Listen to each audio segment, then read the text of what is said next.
تمہارا پروردگار اس کو بھی خوب جانتا ہے جو اس کے رستے سے بھٹک گیا، اور اس سے بھی خوب واقف ہے جو رستے پر چلا۔ اور جو کچھ آسمانوں میں ہے اور جو کچھ زمین میں ہے سب اللہ ہی کا ہے، اور اس نے خلقت کو اس لیے پیدا کیا ہے کہ جن لوگوں نے برے کام کیے ان کو ان کے اعمال کا بدلہ دے، اور جنہوں نے نیکیاں کی ان کو نیک بدلہ دے۔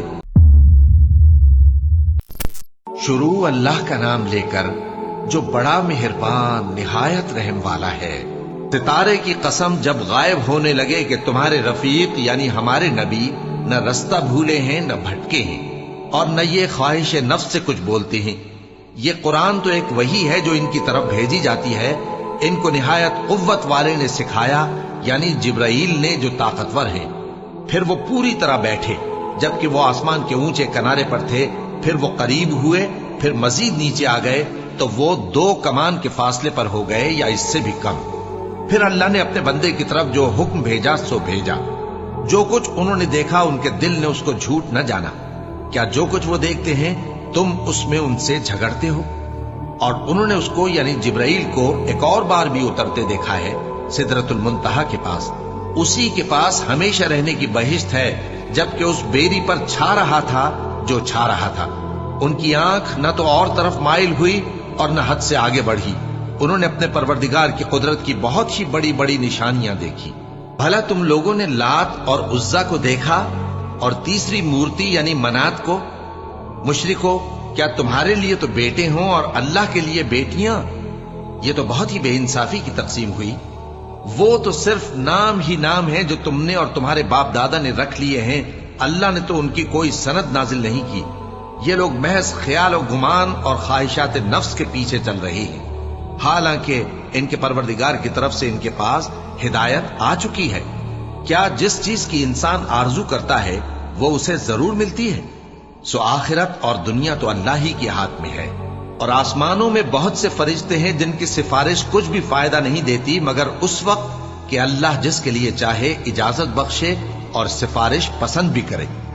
جو لوگ آخرت پر ایمان نہیں لاتے وہ فرشتوں کو لڑکیوں کے نام سے موسوم کرتے ہیں، حالانکہ ان کو اس کی کچھ خبر نہیں۔ وہ صرف خیال و گمان پر چلتے ہیں، جبکہ خیال و گمان حق کے مقابلے میں کچھ کام نہیں آتا۔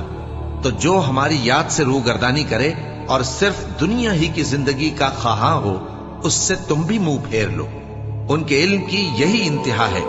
تمہارا پروردگار اس کو بھی خوب جانتا ہے جو اس کے رستے سے بھٹک گیا، اور اس سے بھی خوب واقف ہے جو رستے پر چلا۔ اور جو کچھ آسمانوں میں ہے اور جو کچھ زمین میں ہے سب اللہ ہی کا ہے، اور اس نے خلقت کو اس لیے پیدا کیا ہے کہ جن لوگوں نے برے کام کیے ان کو ان کے اعمال کا بدلہ دے، اور جنہوں نے نیکیاں کی ان کو نیک بدلہ دے۔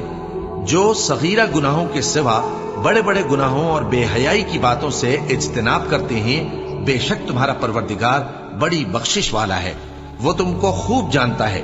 جب اس نے تم کو مٹی سے پیدا کیا اور جب تم اپنی ماؤں کے پیٹ میں بچے تھے تو اپنے آپ کو پاک صاف نہ جتاؤ۔ جو پرہیزگار ہے وہ اس سے خوب واقف ہے۔ بھلا تم نے اس شخص کو دیکھا جس نے منہ پھیر لیا اور تھوڑا سا دیا پھر ہاتھ روک لیا؟ کیا اس کے پاس غیب کا علم ہے کہ وہ اسے دیکھ رہا ہے؟ کیا جو باتیں موسیٰ کے صحیفوں میں ہیں ان کی اس کو خبر نہیں پہنچی؟ اور ابراہیم کے صحیفوں کی جنہوں نے حق کے طاعت اور رسالت پورا کیا، وہ یہ کہ کوئی شخص دوسرے کے گناہ کا بوجھ نہیں اٹھائے گا، اور یہ کہ انسان کو وہی ملتا ہے جس کے لیے وہ محنت کرتا ہے، اور یہ کہ اس کی محنت کا جائزہ لیا جائے گا، پھر اس کو اس کا پورا پورا بدلہ دیا جائے گا، اور یہ کہ تمہارے پروردگار ہی کے پاس پہنچنا ہے، اور یہ کہ وہ ہنساتا اور رلاتا ہے، اور یہ کہ وہی مارتا اور جلاتا ہے، اور یہ کہ وہی دونوں جوڑے یعنی نر اور مادہ پیدا کرتا ہے، یعنی نطفے سے جو رحم میں ڈالا جاتا ہے، اور یہ کہ قیامت کو دوبارہ اٹھانا اسی کا ذمہ ہے، اور یہ کہ وہی دولت مند بناتا اور وہی مفلس کرتا ہے، اور یہ کہ وہی شیرا نامی تارے کا بھی مالک ہے، اور یہ کہ اسی نے عاد اول کو ہلاک کر ڈالا اور سمود کو بھی، غرض کسی کو باقی نہ چھوڑا، اور ان سے پہلے قوم نوح کو بھی۔ کچھ شک نہیں کہ وہ لوگ بڑے ہی ظالم اور بڑے ہی سرکش تھے، اور اسی نے الٹی ہوئی بستیوں کو دے پٹکا، پھر ان پر جو چیز چھا گئی سو چھا گئی۔ تو اے انسان، تو اپنے پروردگار کی کون کون سی نعمت پر جھگڑے گا؟ یہ پیغمبر بھی پہلے کے خبردار کرنے والوں میں سے ایک خبردار کرنے والے ہیں۔ آنے والی یعنی قیامت قریب آ پہنچی، اس دن کی تکلیفوں کو اللہ کے سوا کوئی دور نہیں کر سکے گا۔ اے کافرو، کیا تم اس کلام پر تعجب کرتے ہو اور ہنستے ہو اور روتے نہیں؟ اور تم غفلت میں پڑے ہو تو اللہ کے آگے سجدہ کرو اور اسی کی عبادت کرو۔